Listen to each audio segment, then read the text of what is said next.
দল সংগঠন আমিরের হাতে বায়াত বিষয়ে ইসলাম কি বলে? কতদিনে দিনাজপুরে গেছে, শুধু বায়াতের প্রশ্ন করেছে। কি করেছে? আচ্ছা, এর সম্পর্ক প্রশ্ন।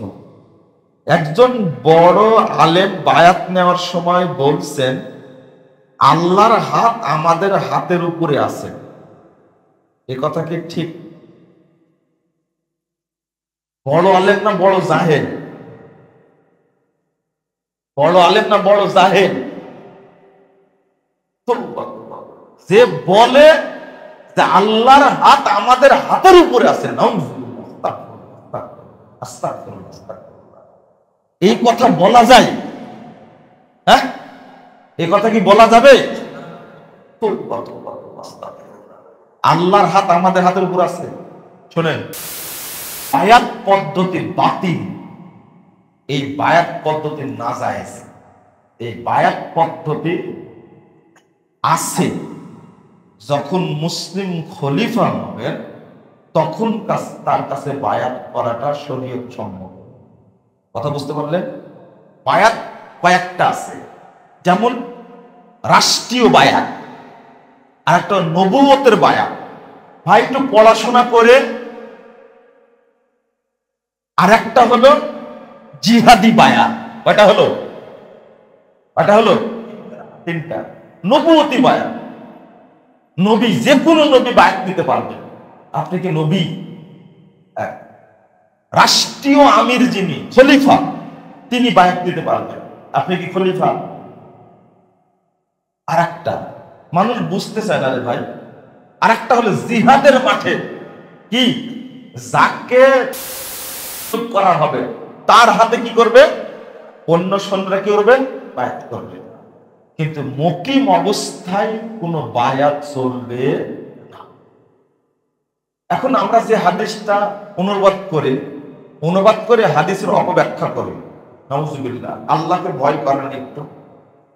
রাসূলের হাদিসের আপনারা কেউ মিথ্যা ব্যাখ্যা করবেন না দয়া করে, কারণ হাদিস আপনার বাবার পৈতৃক সম্পত্তি নয়। এই হাদিস যেভাবে সাহাবায়ে কেরাম বুঝেছেন ওইভাবে বুঝতে হবে, যেভাবে রাসূল বুঝেছেন ওইভাবে বুঝতে হবে। ফতোয়া দিয়ে দিয়েছে, মাম্মাতা ওয়ালাইসা বিউনুকি বায়াতুন মাতা মিতাতান জাহিলিয়া। যে ব্যক্তি মারা গেল অথচ বায়াত করেনি, সে ব্যক্তি জাহেলিয়াতের মৃত্যু হলো। জাহেলিয়াতের মৃত্যু বুঝেন? মানে ও কাফের হয়ে মারা গেল। এই হাদিস দ্বারা কাকে বোঝানো হয়েছে? পরের হাদিসটা বলেননি কেন? পরের হাদিসটাই হলো, যে ব্যক্তি রাষ্ট্রীয় আমিরের কাছে বায়াত করলো না, সে ব্যক্তির মৃত্যু হলো জাহেলিয়াতে। তাহলে রাষ্ট্রীয় আমির হলো না পাতি আমির হলো? বুঝেননি কথা? বাংলাদেশের যতগুলো ইসলামী দল আছে, অধিকাংশই কি আছে? আমির আছে। আর এই আমিরের কাছে ম্যাক্সিমাম দলের লোক কি করে? বায়াত করে। এই বায়াত হারাম বায়াত, এই বায়াত নাজায়েজ, বাতিল। যেমন শেখ বিন বাজ রাহিমাহুল্লাহ বলছেন, হাদিহিল বায়াতু বাতিলাতুন, এই বায়াত বাতিল, লা ইয়াজুজু ফি'লুহা, এটা করা যাবে না। এই হাদিসের ব্যাখ্যা দিতে ইবনে তাইমিয়া বলছেন, যেটা হলো বায়াতুস সুলতান, রাষ্ট্রীয় বায়াত। এটা শুনেন তো, এদিক তাকান। প্রশ্ন যখন 3টা বাজতে গেল, একটা জিনিস বলি। আল্লাহ বলছেন, ইয়া আইয়ুহাল্লাযীনা আমানু আতিউল্লাহ ওয়া আতিউর রাসূল ওয়া উলিল আমরি মিনকুম। আচ্ছা, সত্যটা যেটা জানো এটা বলবেন, ওয়া উলিল আমরি মিনকুম। এর অর্থ কি বলেন তো? বলেন আপনারা বলেন। হ্যাঁ, আমিরের ইত্তেবা। আপনারা বলেন তো দেখি, যেটা জানেন নেতৃস্থানে। আপনারা বলেন। আল্লাহর কসম, বাংলাদেশে এই আয়াতটার উপরে নির্যাতন করা হচ্ছে, এই আয়াতটার উপরে জুলুম করা হচ্ছে, এই আয়াতটার উপরে অত্যাচার করা হচ্ছে। যে পড়ে সেও এর অর্থ বুঝে না, ব্যাখ্যাও বুঝে না। ওয়াউলিল আমরে মিনকুম, ও বছর কি আমির, কয় বছর এটা? 1 বছর না।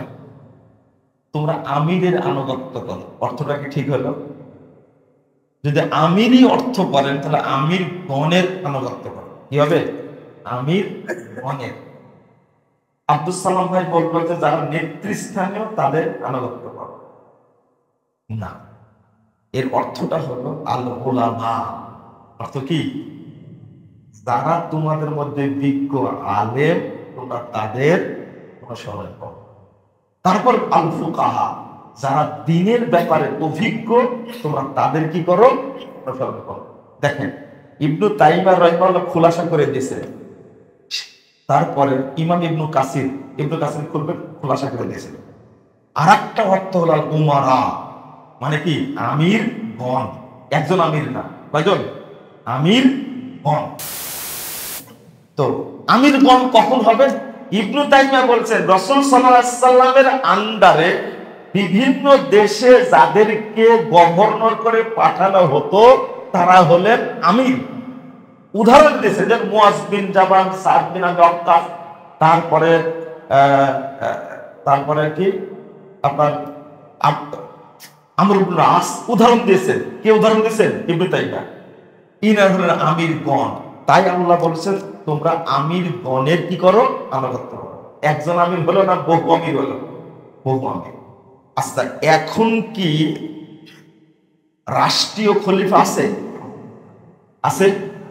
আমির গণ পাবেন আপনি, আমির গণ কোথায় পাবেন? তাহলে এই অর্থ বাংলাদেশে যেটা করা হচ্ছে সম্পূর্ণ মিথ্যা, বাতিল এবং ভুল অর্থ করা হচ্ছে। মূল অর্থ হবে কি? আলেমগণ। মূল অর্থ হবে কি? আর যখন রাষ্ট্রীয় আমির থাকবেন, খলিফা থাকবেন, তার আন্ডারে যারা কি হবে? আমির হবে, তাদেরকে বোঝাতে আমির গণের আনুগত্য করো। এবার মনে হয় বুঝেছেন আপনারা? এই আয়াতটার অর্থই যদি আমরা ভুল করি তাহলে আমাদের কি হবে বলেন তো দেখি। হাদিসের অর্থ যদি ভুল করি আমাদের অবস্থা কি হবে? আল্লাহ আমাদের বোঝার তৌফিক দান করুন। তুরস্কের ভূমিকম্প হবে, এটা কি হাদিসে আছে? জটিল ব্যাপার। তুরস্কে ভূমিকম্প হবে, তুরস্কের ব্যাপারে একটা হাদিস আসছে, হাদিসটা আসছে, এটাকে একটু ব্যাখ্যা দেওয়া লাগবে। আর নর্মাল কারণ যেগুলো, যে দেশে নাচ গান মদ এগুলো বেড়ে যাবে সে দেশে কি হবে?